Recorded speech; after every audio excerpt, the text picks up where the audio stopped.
Colocar, voy chiquillos, ese era el de hongos, y bueno, y empezamos plantas, entonces no se duerman, pero está lindo, para que se distraigan un ratico.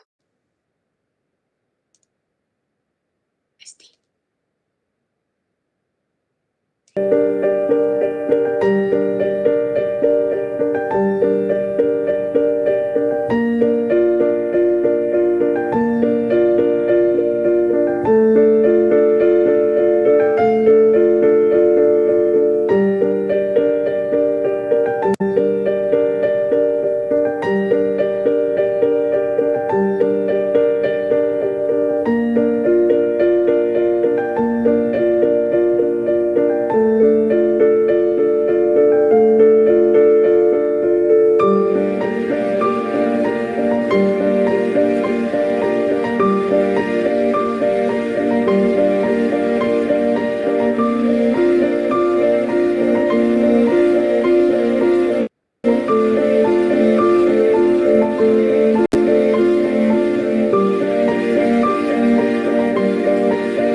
Ok, ahora sí. Bueno, espero que no se hayan dormido, no se preocupen. Bueno, vamos a seguir, chiquillos. Bueno, vamos a ver. Ya hoy es viernes, no se estresen, ¿verdad? A veces tenemos, ustedes saben, ¿no? Cuando uno estudia y tiene batallas, ¿verdad? Y tiene batallas, algunas las gana, otras las pierde, otras las pelea, otras las sostiene, ahí va la cosa, ¿ok? Entonces, de ahí no se preocupen, ¿verdad? Bueno, si les fue bien en el examen, pues maravilloso, ¿verdad? Si no, pues no desanimarse. Van a haber otros exámenes, ¿verdad? Química tiene 4 parciales, imagínense, o sea, tienen, apenas están haciendo la mitad de los parciales, ¿ok? Todavía faltan 2 más, ¿verdad? Falta en el caso de química, creo que ustedes tienen el lab junto, entonces vamos poquito a poco, ¿verdad? No me preocupen. Y sí, es parte de la vida universitaria, ¿no? A veces hay caídas y tropiezos, pero bueno, yo sé que aquí, yo sé que todos quieren ser microbiólogos y eso es lo que los tiene que motivar, ¿ok? Y así puede ser que nos pase no solo con química, puede ser que nos pase en algún momento con biolo, puede ser que nos pase en algún momento con cálculo o con ya alguna microbiología específica que lleven después, ¿ok? Pero aquí no es cómo nos fue, sino qué vamos a hacer, ¿verdad? Y cómo nos vamos a levantar de eso. Ok, vamos a seguir entonces, vamos a seguir con fungi, luego vamos a continuar con plantae, ¿verdad? Y vamos a ver dónde quedamos, hasta dónde quedamos con animales, ¿ok? Tranquila, tranquila, Taina, no hay ningún problema. Ahí luego se pone al día. Entonces, bueno, recuerden los grupos de infografías, ¿verdad? La otra semana ya nos dan la charla pre-gira y eso es muy bueno porque les van a hablar de la logística de la gira, ¿verdad? Entonces, súper bien. Pues chicos.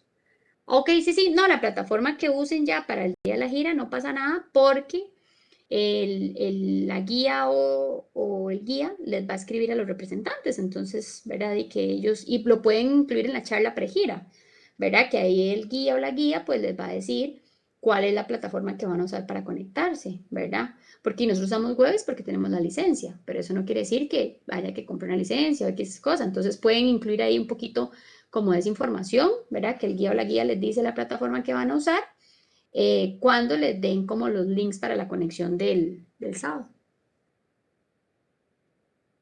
Listo, perfecto. Es que estamos hablando de la conexión pregira, que creo que la tienen la otra semana. Ok, entonces, recapitulando, chiquillos, estábamos hablando de hongos, ¿verdad? Y dijimos que, bueno, que la mayoría de hongos eran multicelulares, ¿ok? Las células del hongo se les llama hifas y al conjunto de hifas le decíamos el micelio, ¿verdad? Que había 5 filos de hongos, ¿verdad? Los Chytridio, Glomeromicota, Zygomicota, Basidiomicota y Ascomicota. Y también empezamos a ver un poquito de la importancia de los hongos, ¿verdad?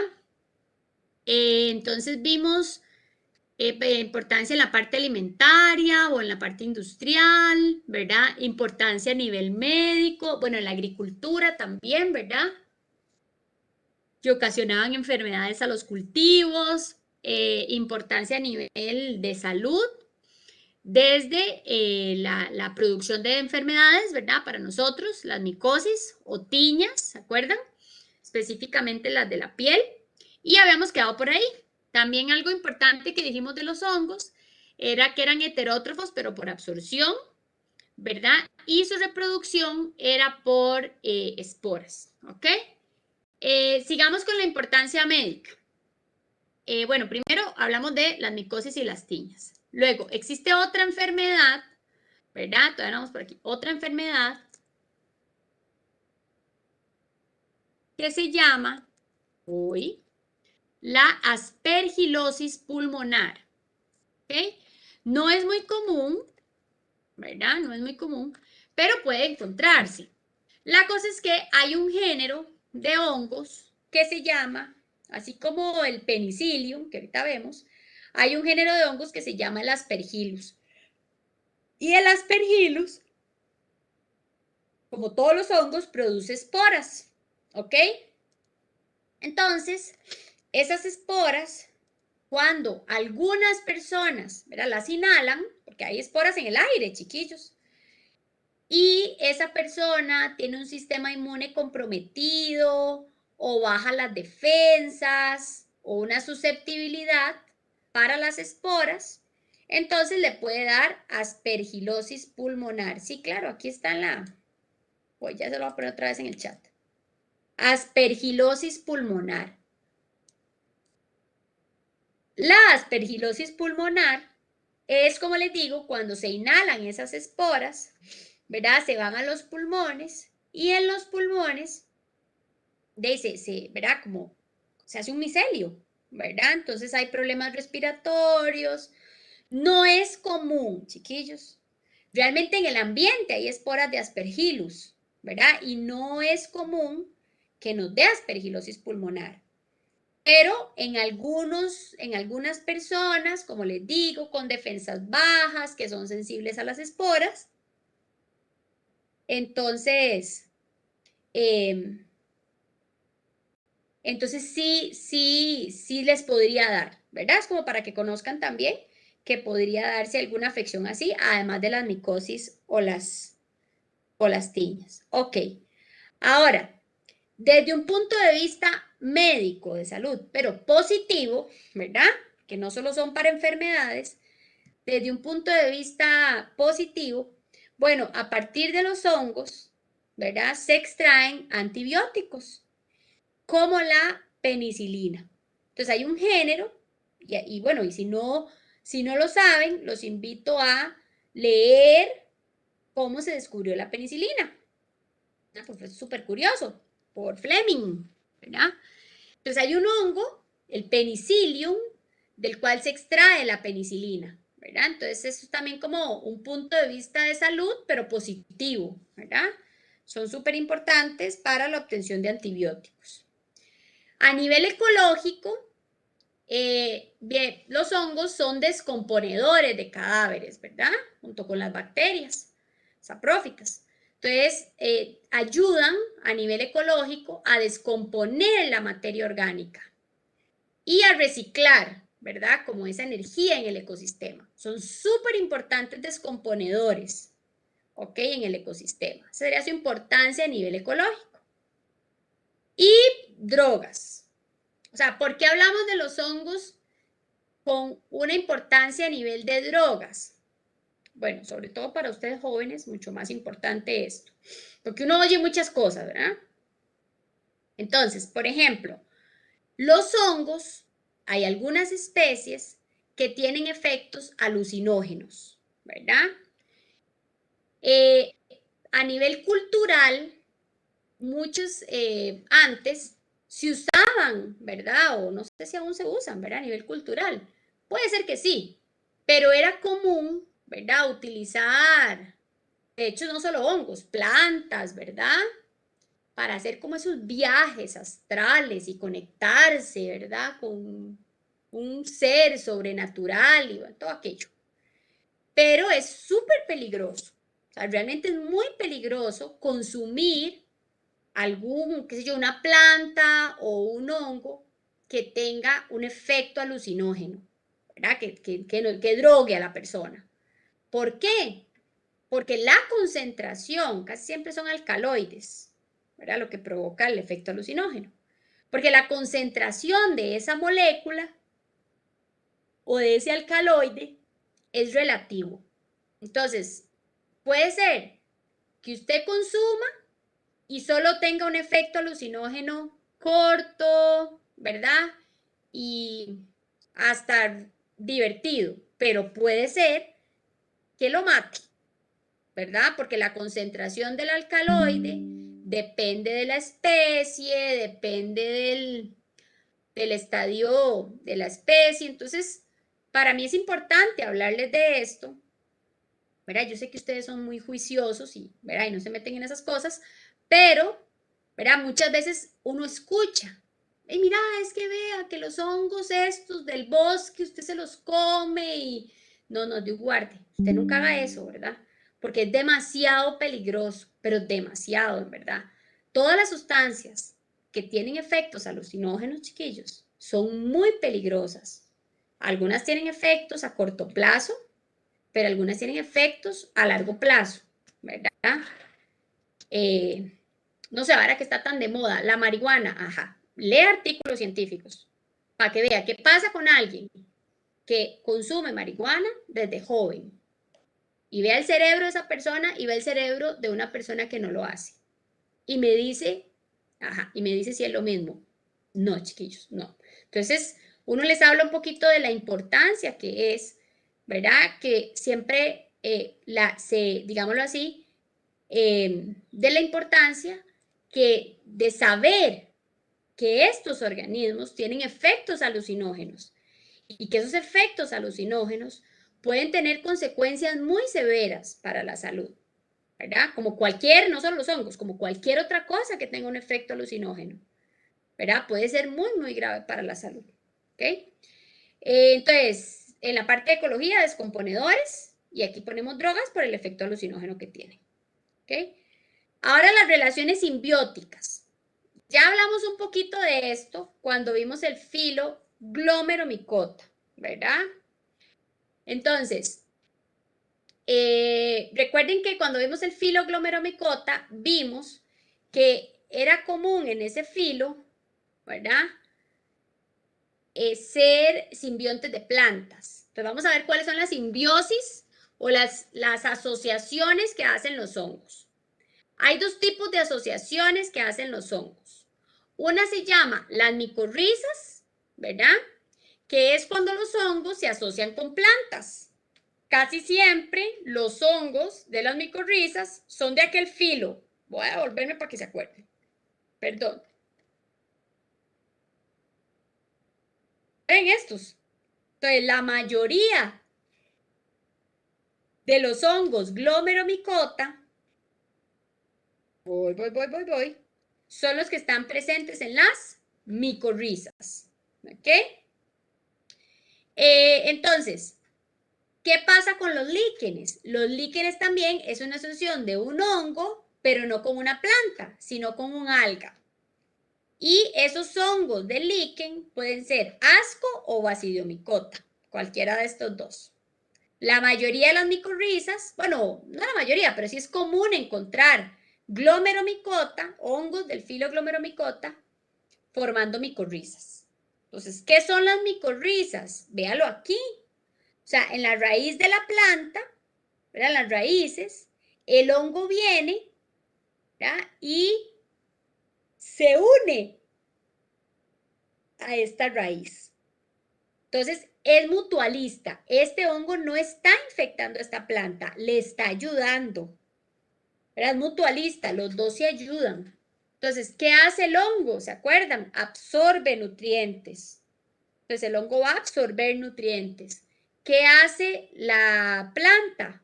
Le da al hongo azúcares.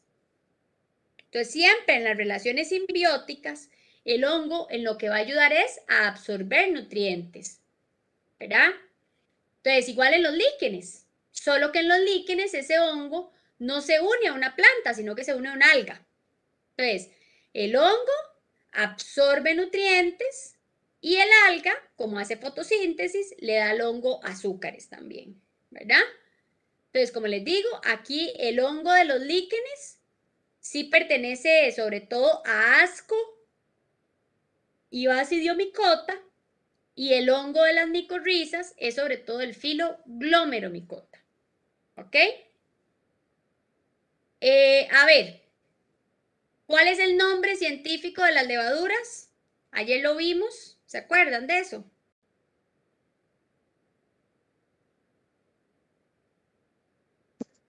El nombre científico. El nombre difícil, bro. Saccharomyces. Es que no sé decirlo. Ese, muy bien, Mejor Saccharomyces, lo muy bien, escribo. muy bien. Es ese, muy bien, don Harold, es ese. Y recuerden, ¿qué son los líquenes? Los líquenes son una simbiosis mutualista, una unión donde ambos se benefician, ¿ok? Luego, chiquillos, importante, vamos a ver, bueno, no sé si han visto los líquenes, pero casi siempre se ven como, bueno, hay muchos tipos, ¿verdad? Pero los más comunes, uno ve un tronco, ¿verdad? De un árbol y ve como un mapita, ¿sí? ¿Verdad? Arriba, como una costrita. Esos son líquenes. Hay muchos tipos, no solo esos, pero esos son los más comunes, para que vean de qué estamos hablando. Y ahora sí, vamos a entrar al otro video que vieron hoy, que es el del Rhinoplantae, ¿verdad? Entonces vamos a ver Rhinoplantae y vamos a ver Animalia, ¿verdad? El nombre de la levadura, sí, claro, hoy, pía.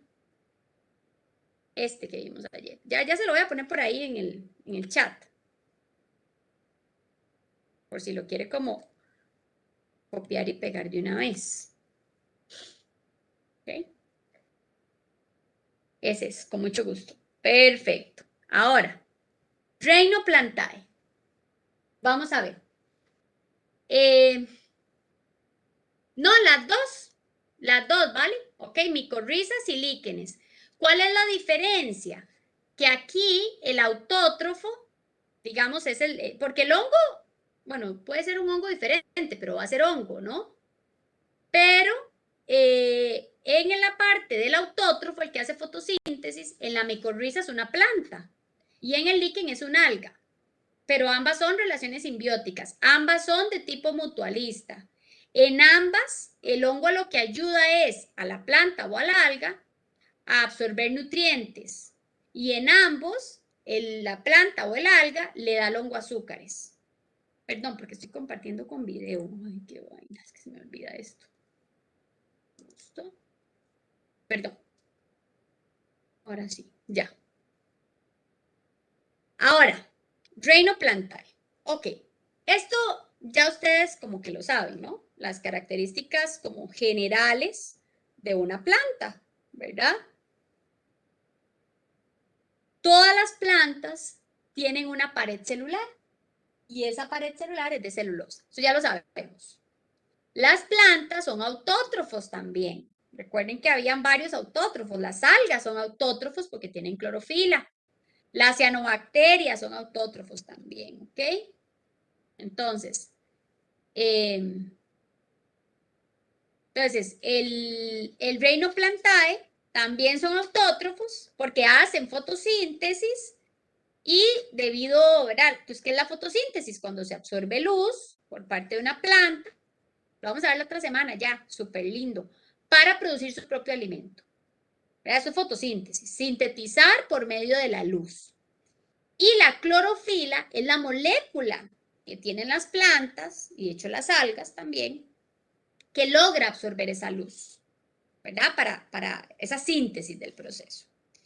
Bueno, las plantas, por supuesto que ya son terrestres y estas son como las adaptaciones comunes, chiquillos, ¿verdad? Las raíces, la cutícula. La cutícula es, todas las hojitas, se ve muy bien en las hojas, ¿no? Las hojas que a veces son muy brillantes. La cutícula es una capa de cera, ¿verdad? Que tienen, por ejemplo, las hojitas. Los estomas, los vimos la semana pasada en célula, ¿verdad? Que son poros para el intercambio de gas. Y esto todavía no, porque algunas tienen y otras no. ¿Okay? Entonces son como algunas, ¿cómo les digo? Como en general, ¿verdad? Estructuras que tienen las plantas o moléculas. Ahora, si usted me pregunta a mí, yo estudiaría el reino plantae con este esquema. A mí me encanta este esquema para estudiar plantae. Y lo vamos a ir viendo. O sea, todas las diapositivas que vienen se resumen en este. ¿Okay? Entonces, el reino plantae tiene una división principal, que son las briófitas, ya vamos a ver, que también le decimos no vasculares, y las traqueófitas, que le decimos vasculares. Entonces, ¿de qué va a depender que una planta sea no vascular o vascular? Ya vamos. Que tenga un tejido conductor. O sea, que tenga como tubitos.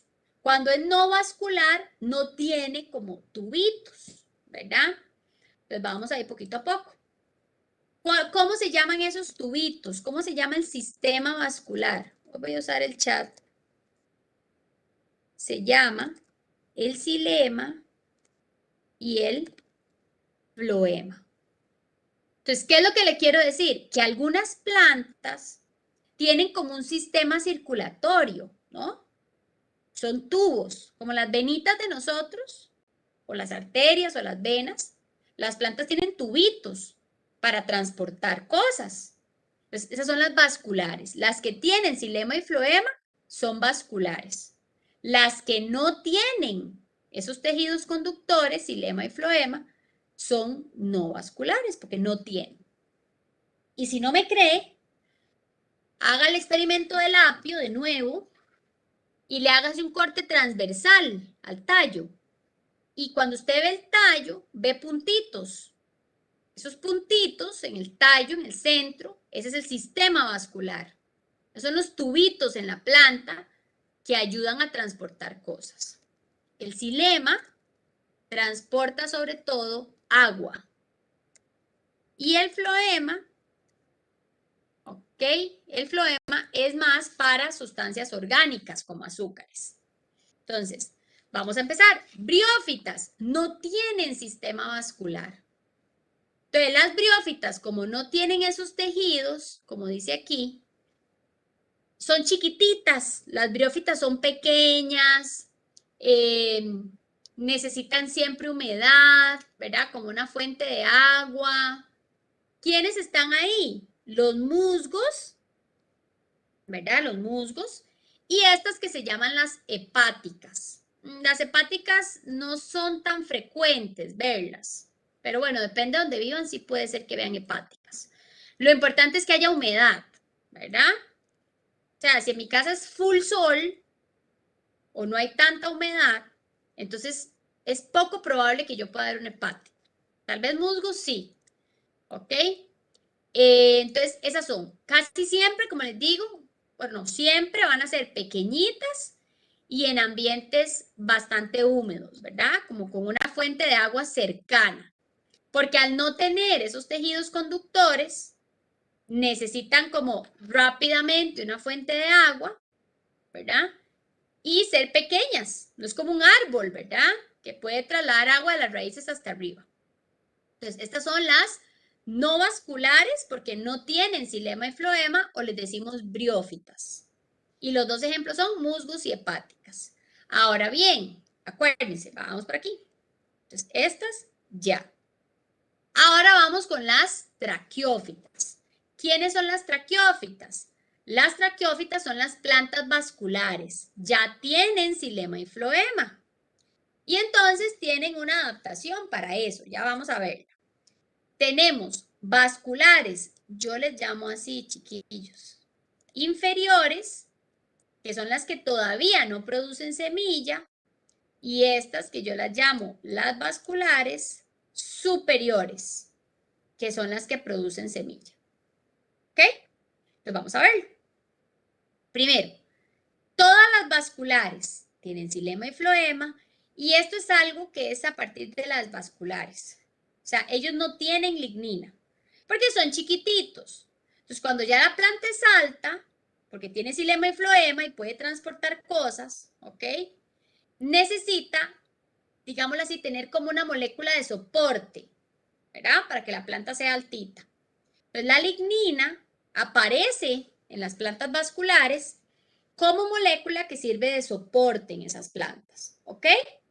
Entonces, se llaman traqueófitas o vasculares porque tienen xilema y floema y tienen lignina para soporte, ¿verdad? Y entonces vamos a tener dos tipos, como les dije. Las vasculares inferiores que no tienen semilla. Y entonces, ¿cómo se reproducen? ¿Cómo se reproduce un helecho? ¿Alguien sabe? ¿Qué forman los helechos para reproducirse? No tienen una semilla. Sí tienen Por xilema y las hojas, floema, ¿no, pero... profe? ¿Ah?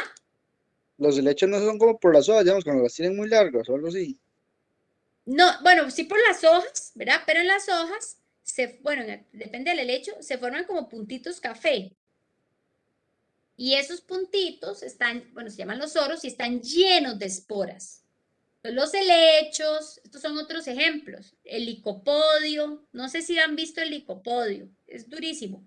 El equiseto se le llama la cola de caballo también. Es que estos son como más raros. Los más comunes son los helechos, ¿no?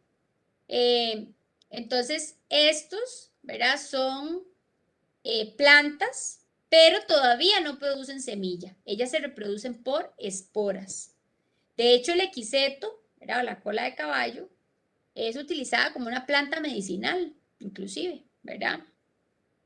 Y en los helechos se ven muy bien las esporas, ¿verdad? Como esos puntitos café, tiene un montón de esporas, ¿verdad?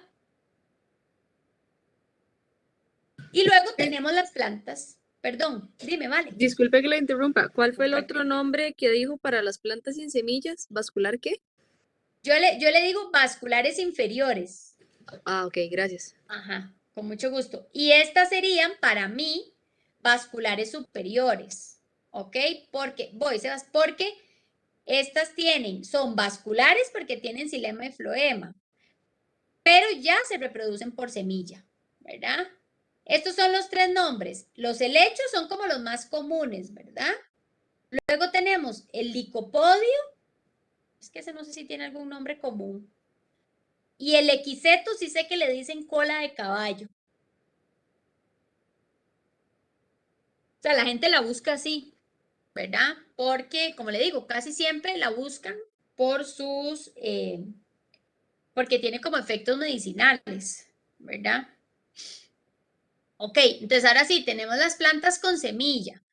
En las plantas con semilla, yo les digo vasculares superiores. Véanlo aquí. Ven, que es que todo, ustedes, de verdad, si quieren estudiar plantae, yo agarraría este y le pongo todas las anotaciones. Y todo lo tengo en una sola imagen, ¿verdad? Entonces, las vasculares superiores ya producen semilla. Pero entonces tengo, ambas tienen semilla, pero las gimnospermas tienen semilla, pero esa semilla no está dentro de un fruto. Estas son con semilla, sin fruto y sin flor.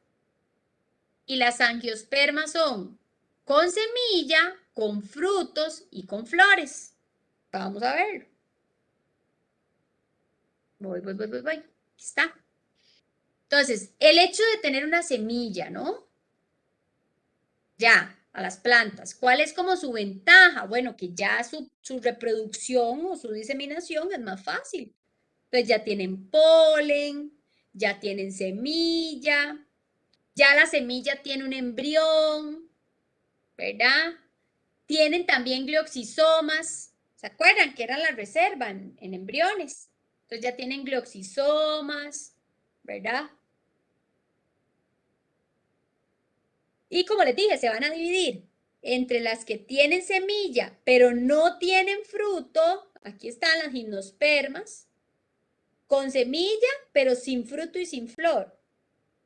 Y con semilla, con fruto y con flor, ¿verdad? ¿Quiénes son gimnospermas, chiquillos? Bueno, aquí tenemos el pino, el ciprés. Esto no es un fruto, estos conitos o las bellotas. Es una estructura, ¿no? Sí, es una estructura donde se guarda la semilla. No sé si la han visto. Usted abre como cada una de estas vainecitas, digamos, duras, y ahí están las semillitas. Parecen alitas, semillitas. Entonces, tienen estas estructuras como en forma de cono, pero eso no es un fruto, ¿verdad? Es una estructura para proteger la semilla. Entonces tenemos el pino, el ciprés y hay una, esta es muy común, esta de aquí. Bueno, el pino y el ciprés, creo que todo el mundo ha visto un pino y un ciprés. Y esta de aquí se le llama, es del género Sica, que la gente le dice que es como una palmera, pero no, no es una palmera. Las palmeras son de estas. Es como, parece como las hojillas de una palmerilla, pero chiquitillas, tiene espinas y todo esta. Bueno, es la misma, solo que el del amarillo es el macho y la de la derecha es la hembra. Es que esta planta tiene dimorfismo sexual. Por ejemplo, hay unos árboles que son así, que un árbol es el macho y otro es la hembra. Eso es como más de plantas, tranquilidad. Para que sepan lo curioso que es esto, ¿ah? Entonces, en gimnospermas, ¿verdad? Entonces, son vasculares, obvio, ¿verdad? Tienen semilla, pero esa semilla, ¿verdad? Tiene un embrión y todo lo demás, pero no está dentro de un fruto. Ni tampoco, como les digo, producen flores. Y tenemos luego las angiospermas. Las angiospermas, entonces, van a tener semilla, pero van a tener también flores y van a tener también frutos, ¿verdad? Entonces aquí es donde está la mayoría, ¿verdad? Y todas las plantas que nosotros vemos, ¿verdad? Que producen flores, todas son angiospermas. Y obviamente hay divisiones entre las angiospermas, ¿verdad? Pero no pasa nada, ¿ok? Ahí no vamos a ver más divisiones.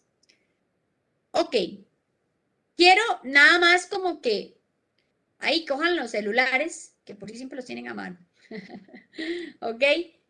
Y busquen un poquito de esto. ¿Cómo, si las plantas se pueden comunicar y cómo se comunican las plantas. ¿Qué les sale? A ver. ¿Qué creen? Y cuéntenme, ¿qué les salió?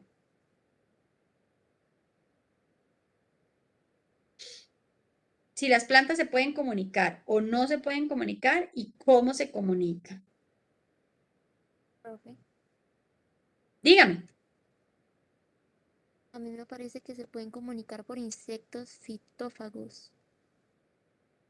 Ok, para evitar, vamos a ver. A mí me Lo que pareció atrae. Uy, perdón. que se pueden comunicar Dime, Dylan, dime. por señales olorosas, químicas y eléctricas. Ok, ajá, les cuento. Las plantas se pueden comunicar para defenderse de fitófagos, ¿verdad? Lo que dijo Pri, o sea, vamos a ver, cuando una planta se la está comiendo un bichillo, ¿verdad? Entonces, ¿qué es lo que hacen las plantas? Como dijo Dylan, secretan sustancias, ponen en marcha como un metabolismo secundario que va a trasladarse, ya sea puede ser sustancias volátiles, ¿verdad? Como en forma gaseosa, y entonces esas sustancias funcionan como neurotransmisores. Muchas veces utilizan a los hongos, porque los hongos están a nivel de raíz, ¿verdad? Entonces los hongos sirven como caminos de comunicación para llevar, digamos, como esa molécula, digamos, como, es como un neurotransmisor, ¿no? Esa molécula, que va a alertar a las otras plantas, digamos que el bichillo se la está comiendo y que entonces produzca alguna secreción para que cuando el bichillo llegue a la otra planta, ya esa planta ya ha producido algo, el bichillo se la come y le sabe feo, ¿verdad? Entonces, sí, las plantas tienen un sistema de comunicación a nivel molecular tan complejo como el de nosotros. Y ellas han tenido que crear todavía mucha más complejidad por el hecho de estar ahí, ¿verdad? Pegaditas. Yo en algún momento, no sé si fue a ustedes que les dije, o sea, una planta se la están comiendo y no puedes decir, mira, voy a levantarme y me voy de aquí. Como cuando usted se lo come un zancudo, ¿ah? Usted lo mata, no puede hacer eso, o lo espanta. Entonces, ¿qué es lo que hacen las plantas? Comunicar eso por medio de sustancias, ¿verdad? Por medio de esas señales que pueden ser químicas, ¿verdad? Pueden ser compuestos volátiles y entonces las otras plantas reciben esos estímulos y van produciendo moléculas para defensa, ¿verdad? Lo que atrae la flor y el fruto no es importante. Lo que pasa es que tienen flores y frutos, ¿verdad?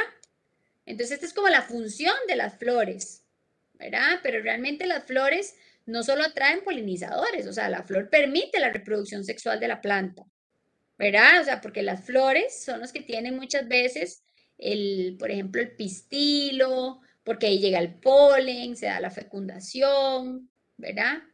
Y los frutos es lo que permite dispersar la planta. Sí, claro, ¿verdad? Ok, Profe, ahora sí, ya vieron el video de las plantas, sí, dígame. lo de los olores de las plantas es lo mismo que pasa con el zacate, que cuando uno corta huele muy rico, lo del olor.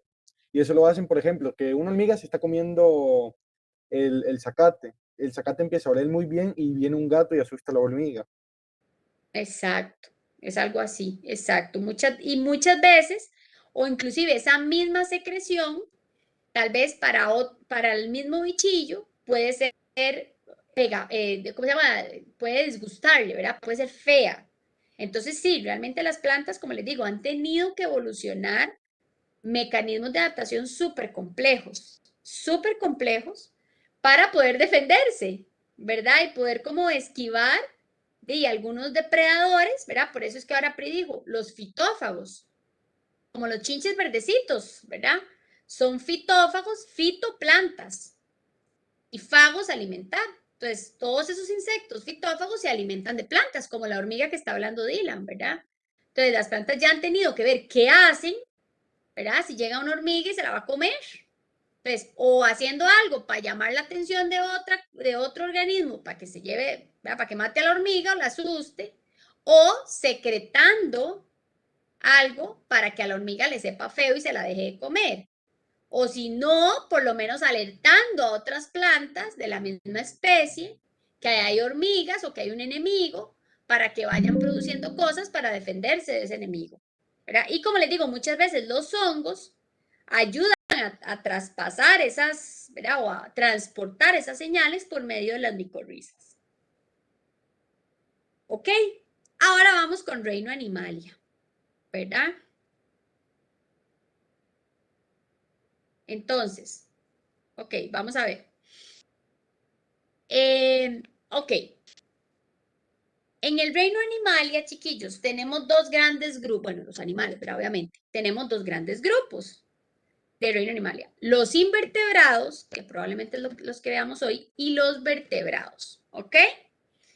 Entonces, aquí, ¿verdad? La profe Jenny fue la que hizo esta clase. La profe les puso toda la gama, bueno, no toda, ¿no? Les puso el montón de invertebrados que hay. Sobre todo porque nosotros no vemos todos los invertebrados. Por ejemplo, nosotros no vemos los grupos donde están las esponjas de mar, o las medusas, o los corales. No vemos donde están las estrellas de mar y los erizos, ¿verdad? Estos son los nidarios, estos son los equinodermos. Nosotros no vemos esto. Vemos un poquito los anélidos, los moluscos, los artrópodos, pero no vemos todos los invertebrados, ¿verdad? Entonces, ¿por qué? Porque vemos los que son de importancia para la salud, ¿verdad? Sobre todo. Entonces vamos a ir viendo poquito a poco los invertebrados. Obviamente son animales, ¿verdad? Y son invertebrados porque no tienen vértebras o no tienen columna vertebral. Entonces, vea que aquí tenemos reino animalia, grupo invertebrados. Y luego tenemos filos, ¿ve? Filoplatelmintos, filonemátoda, filoanélida, filomolusca y filoartrópoda. Entonces, los invertebrados, el taxón o los taxones que vamos a ver es a nivel de filo. Y este artrópoda se va a subdividir. Ahorita lo vemos. En arácnida, insecta, diplópoda, quilópoda y crustácea. ¿Ok? Vamos a ver. El filoplatelmintos, chiquillos. Los primeros tres filos son de gusanos. ¿Ok? El filoplatelminto son gusanos planos. O sea, plano, como una hojita, plano. Vea este o vea este, es plano, no es redondito. Entonces, los platelmintos son planos, ya vamos. Vea, por ejemplo, los nematodos. O sea, esto jamás va a ser plano. Era súper redondo. Entonces, vamos a hablar primero de los platelmintos. Puede decirle platelmintos, platelmintes o platigelmintes, como quiera, ¿verdad? Ahora, quiero que busquen, aquí tienen los celulares, que los estoy poniendo a buscar en el celular para que no se me duerma. Ok, en Google, y yo lo voy a buscar también. Ponga platelmintos, para que vea. Bueno, para que vea. Así como suena, platelmintos. Porque realmente, cabe destacar, y le pone imágenes, cabe destacar que aunque nosotros solo vemos los platelmintos de importancia para la salud, los platelmintos que son de vida libre, hay hermosos, hermosos de verdad. No sé si ya los vieron. ¿Vieron los colores que tienen? ¿O no? Dígame. Si no lo vemos, yo lo pongo. Sí, profe, hay uno como negro con rojos fosforescentes, rosados y todo. Demasiado chivas, ¿verdad? Son como neón. Entonces, hay un montón de platelmintos que son marinos y que son de vida libre. Entonces, no quiero tampoco, ¿verdad? Que se casen con que todos los gusanos son malos y me enferman y me dan de todo, porque no es así, ¿verdad? Que hay un montón de gusanos, inclusive dentro de ellos, los planos o los redondos o los segmentados, ¿ok? Que son de vida libre, ¿verdad? Y que no nos hacen daño y que son hermosísimos. Bueno, hay gente que dice, no, profe, o sea, aunque tenga esos colores, está feísimo el gusano. Yo, bueno, ok, listo. Pero realmente no solo son parásitos. Dígame, Pri. Hay algunos que tienen como colores neón. Exacto, se ven chivísimas, ¿verdad? Hay algunos marinos, bueno, acuáticos en general, demasiado bonitos. Harold, cuénteme. Profe, una pregunta. ¿Esa coloración a qué se debe? Pues que cada uno tiene como una especie diferente. No, pero bueno, sí, primero probablemente sean especies diferentes. Luego, muchas veces esa coloración, es que dependiendo de dónde vivan, ¿verdad? Muchas veces la coloración le pueda servir un poco para camuflarse, ¿verdad? Por ejemplo, si vive tal vez cerca de un arrecife donde hay tantos colores, entonces le podría servir también para camuflarse. ¿Y a qué se debe esa coloración? Probablemente moléculas, ¿verdad? Del metabolismo que a la hora de producirse o secretarse, ¿verdad? Tienen esos pigmentos. Pero sí, muchas veces inclusive puede ser que tengan como esa coloración, ¿verdad? Porque les sirva, o bueno, o también, ¿verdad? A veces, por ejemplo, las coloraciones así tan llamativas, la mayoría puede ser de reproducción asexual, pero pueden reproducirse sexualmente. Entonces también hay una parte de selección sexual, ¿verdad? También puede ser por colores. No sé exactamente en los platelmintos cuántas especies se reproducirán sexualmente. Me suena más adaptación por camuflaje, ¿verdad? Pero podría ser, si alguna especie se reproduce sexualmente, que esos colores llamativos también les sirvan, ¿verdad? Pero nosotros vemos, ¿verdad? Los de importancia para la salud. Entonces, excelente, listo. Entonces es importante, ¿verdad? Que nunca pierdan de vista que también van a haber organismos de vida libre que no van a ser malos para la salud. Los que nosotros vemos, sí. La fasciola hepática. Entonces, la fasciola hepática es un platelminto, ¿verdad? Es un gusanillo, parece una hojita, de hecho. No es como un gusano así como alargado, ¿no? Que lo que hace es parasitar el hígado, ¿verdad? Entonces se va para el hígado e interfiere con su funcionamiento, ¿verdad? Ese es un parásito. Entonces, vamos a ver, no necesariamente va a tener un vector, esto no es por vector, ¿verdad? Puede haber fasciola o huevitos de fasciola en, digamos, en alimentos, en agua contaminada, ¿verdad? No es como aquellos que se transmite por un mosquito, se transmite por un chinche, no, ¿verdad? Puede ser inclusive esto, ¿verdad? Las tenias. Bueno, esta no sé si la han oído por nombre común, perdón. Profe, ¿será que vemos en el lab algunas de esas especies? Vamos a ver, nosotros no tenemos un lab de reinos como tal, pero les prometo que la próxima vez que vengan al lab, como tenemos que enseñarles el material preservado, nosotros sí tenemos en frascos, por ejemplo, fasciolas, o sí tenemos en frascos, no sé si tenía había una, pero estaba como partida, o tenemos ascaris. Entonces, lo que voy a hacer es ponerles materiales preservados, pero que muchos de esos materiales preservados sean de los organismos de reinos, ¿verdad? Y antes, lo que ustedes hacían, sí, súper. Y antes lo que ustedes hacían era que es, por ejemplo, este laboratorio presencial de reinos era como este que tienen, era hacer una clave dicotómica. Pero lo que pasa es que usted llegaba al lab y por fila, que ahora no pueden trabajar individual, y por fila tenían como frascos. Tenían 6 frascos de cosillas. Entonces decía, tome, estos son los 6 frascos para este grupo, estos son los 6 frascos para este otro grupo. Ahora lo que hacemos es que en lugar de frascos tenemos fotos, ¿verdad? De bichillos, pero así lo hacíamos, o sea, la dinámica era muy parecida. Entonces, la fasciola hepática se le llama así, duela del hígado, ¿verdad? Entonces, parasita el hígado. Casi siempre estos organismos, ustedes se los prometo que los ven todos en parasitología con la doctora Valerio. La doctora Idalia Valerio les va a hablar de todos estos parásitos. Y les va a hablar porque cada uno de ellos, chicos, tiene su ciclo de vida. Y es muy bonito. Solo que en biólogo lo que vemos es como una pincelada del grupo de clasificación, ¿verdad? De dónde están. Y un poquito como para que vayan aprendiéndose los nombres, ¿verdad? Entonces, este es un parásito del hígado. Cuando llega, ¿verdad? Y se reproduce, obviamente ahí se queda dentro de nosotros, pero produce huevos. Y esos huevos se eliminan por las heces, ¿verdad? Y ahí sigue su ciclo de vida. Nosotros, obviamente, la duela se queda ahí en el hígado parasitándolo, pero produce huevos que salen por las heces. Igual esta, las tenias. Las tenias son lo que nosotros le decimos las solitarias, en nombre común. Está la tenia solium, que es esa que está ahí, y también hay otra tenia. Hay otra especie, perdón, que es parásita, que se llama la tenia saginata. Igual, por ejemplo, cuando yo veo esto, yo les digo, chiquillos, obviamente, usted jamás se va a comer esto. O sea, cuando alguien está parasitado por tenias, es porque ingirió los huevos de las tenias, ¿verdad? Entonces, esos huevitos, este es un parásito intestinal, este está en el hígado, pero este es intestinal.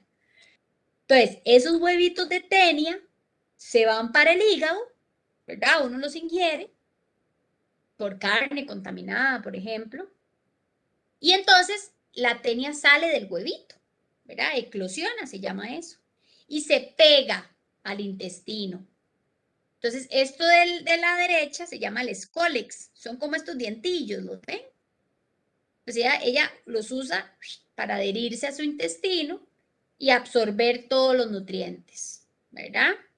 Se queda ahí en el intestino pegadita, como buen parásito, y pone huevos, y los huevos salen por las heces y ahí sigue el ciclo de vida mientras usted sigue con el parásito, ¿verdad?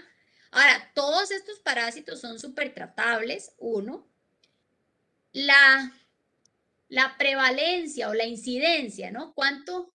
O sea, ¿cada cuánto se presenta una parasitemia por esto? Depende del lugar, pero ya no es tan común, ¿verdad? O sea, no es que usted se va a encontrar, ¿verdad? No sé, parasitemias por tenia o por fasciola muchísimo, a no ser que esté en un lugar donde ya se da normalmente, ¿verdad? Yo siempre les digo igual, ¿verdad? Ustedes que son de salud, o sea, no es lo mismo estar trabajando en un laboratorio de microbiología, chiquillos, en la GAM, o sea, en el Hospital México, en el San Juan, a los casos que a ustedes les pueden llegar en un laboratorio de micro de una parte rural. Es total, o sea, no es que no le puedan llegar cosas en común, ¿no? Pero muchas veces el entorno va a diferenciar mucho de los tipos de parásitos o de la cantidad de personas infectadas por esos parásitos que haya, ¿verdad? O sea, no es lo mismo que yo le diga, ¡ay, el papalomoyo! Hay gente que en la vida ha oído que el papalomoyo, ¿verdad? Y hay gente que yo digo el papalomoyo y me dice, claro, profe, sí, ¿verdad? Aquí eso es común, ¿verdad? Porque va a depender mucho del ambiente. Y así en el de laboratorio, si usted se va por la clínica, donde vaya a ejercer, ¿verdad? Entonces, estos son los platelmintos, los gusanos planos. Luego tenemos los nemátodos. Recuerden que los tres primeros eran de gusanos. Entonces, tenemos los platelmintos, los gusanos planos. Los nemátodos son los gusanos redondos. ¿Ves? Un gusano redondito. Aquí tenemos otro parásito, son endoparásitos, ¿verdad? Están adentro. Ah, el escólex. El escólex es como son como picos, como si fueran dientitos, ¿no? Y lo que hacen es que adhieren o pegan a esta tenia al intestino, que se queda ahí pegadita, ¿verdad? Eso es como una especie como de dientes que hace que se adhiera la tenia o se quede pegada al intestino, ¿ok? Ahora, los nemátodos son gusanos redondos. Igual, no es que no hayan nemátodos de vida libre, pero aquí vemos uno que es parásito, que es el Ascaris lumbricoides, que el nombre común es la lombriz intestinal. ¿Ok? Ahora también esto, chicos, pero es que a veces le dicen a uno, profe, y es cierto que puede haber un Ascaris así como de 15 metros. ¿Verdad? Y es cierto que puede haber una tenia como de 10 metros. Vamos a ver. Como ellos están en el intestino, ¿verdad? Y el intestino es súper grande, y por eso está plegado. Ok, usted puede tener una tenia ahí de 1 metro, casi de 2. Pero vamos a ver, o sea, de 15 metros, eso es demasiado. Tal vez la de un elefante, digamos, ¿verdad? Ahora, no es que no pueda ver, ¿verdad? Usted no es que no pueda leer en la literatura. Sí, se encontró una tenia, un ascaris de 10, 12 metros, ¿verdad? Algo así súper exagerado. Pero no es lo común, o sea, ya 2 metros, chiquillos, es grandísimo, ¿verdad? Y tiene que estar súper enrollado en el intestino, ¿ah? Como, imagínense 15, o sea, eso es muy extraño, ¿ok? Entonces, ¿sí puede tener varios metros? Sí. Igual esta, sí. La primera no, Faciola no.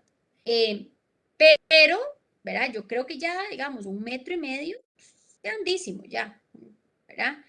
Y cómo, y bueno, entonces a veces me dicen, profe, ¿y qué? ¿Verdad? ¿Cómo se trata